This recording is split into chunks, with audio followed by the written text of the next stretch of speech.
A brother took his sister's hand and said to her, "Since our mother died, we have had no good days. Our stepmother beats us every day, and if we go near her, she kicks us away. We have nothing to eat but hard crusts of bread left over. The dog under the table fares better. He gets a good piece every now and then.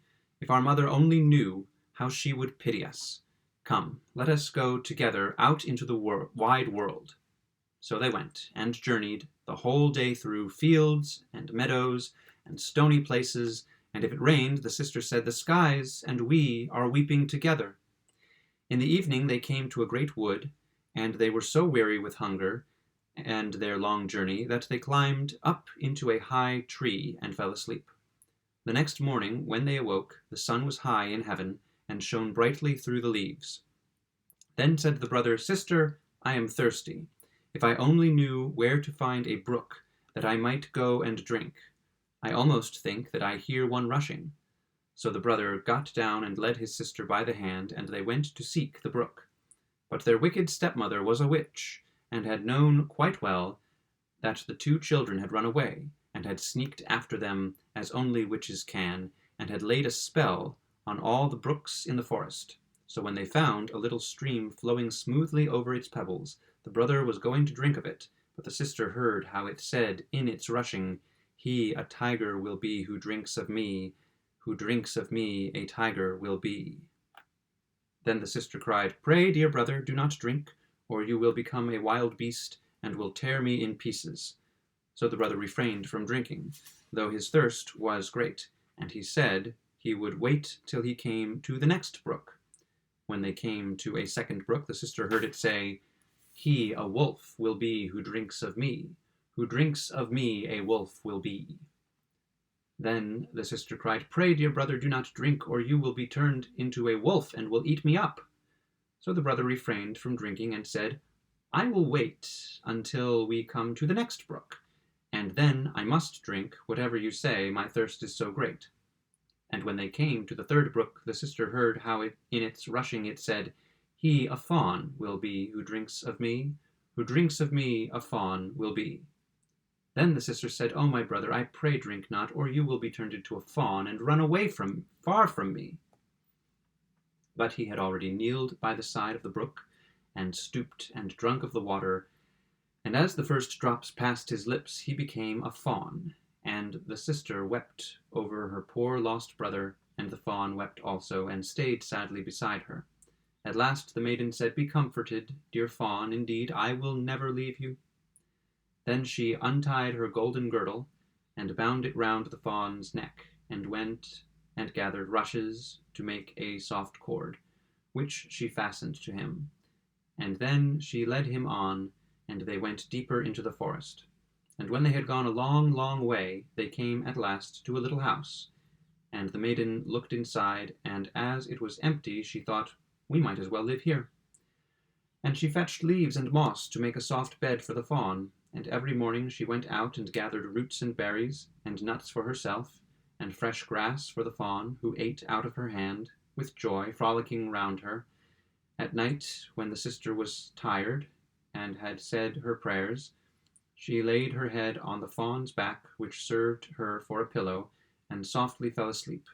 And if only the brother could have got back his own shape again, it would have been a charming life. So they lived a long while in the wilderness alone. Now it happened that the king of that country held a great hunt in the forest.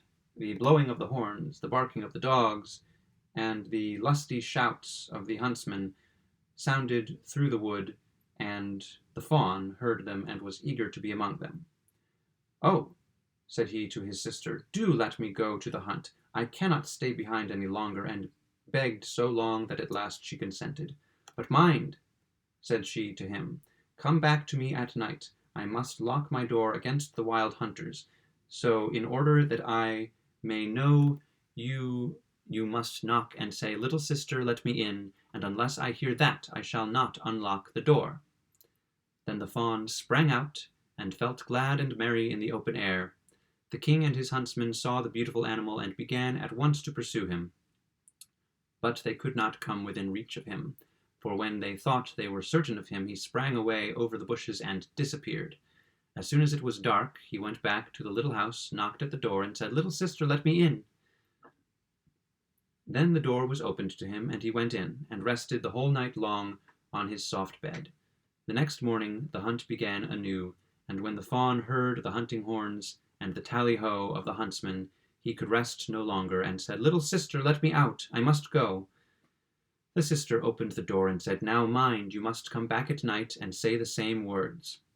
When the king and his hunters saw the fawn with the golden collar again, they chased him closely, but he was too nimble and swift for them. This lasted the whole day, and at last the hunters surrounded him, and one of them wounded his foot a little, so that he was obliged to limp and to go slowly.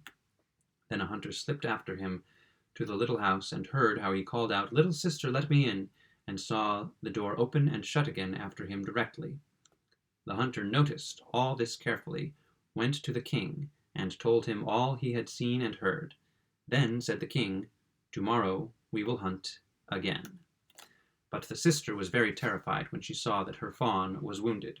She washed his foot, laid cooling leaves around it, and said, "Lie down on your bed, dear fawn, and rest, that you may be soon well."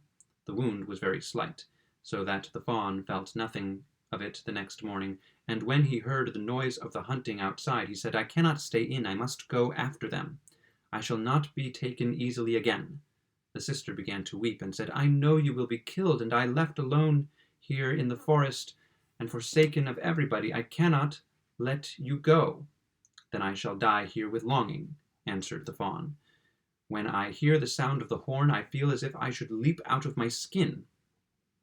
Then the sister, seeing there was no help for it, unlocked the door with a heavy heart, and the fawn bounded away into the forest, well and merry.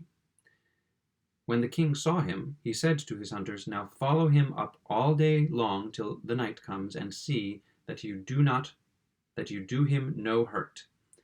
So as soon as the sun had gone down, the king said to the huntsman, "Now come and show me the little house in the wood." And when he got to the door, he knocked at it and cried, "Little sister, let me in." Then the door opened, and the king went in, and there stood a maiden more beautiful than any he had seen before. The maiden shrieked out when she saw, instead of the fawn, a man standing there with a gold crown on his head. But the king looked kindly on her, took her by the hand, and said, "Will you go with me to my castle and be my dear wife?" "Oh, yes," answered the maiden, "but the fawn must come too. I could not leave him." And the king said, "He shall remain with you as long as you live, and shall lack nothing." Then the fawn came bounding in, and the sister tied the cord of rushes to him, and led him by her own hand out of the little house. The king put the beautiful maiden on his horse, and carried her to his castle, where the wedding was held with great pomp. So she became Lady Queen, and they lived together happily for a long while. The fawn was well tended and cherished, and he gamboled around the castle garden. Now the wicked stepmother, whose fault it was that the children were driven out into the world, never dreamed but that the sister had been eaten up by wild beasts in the forest, and that the brother, in the likeness of a fawn, had been slain by the hunters.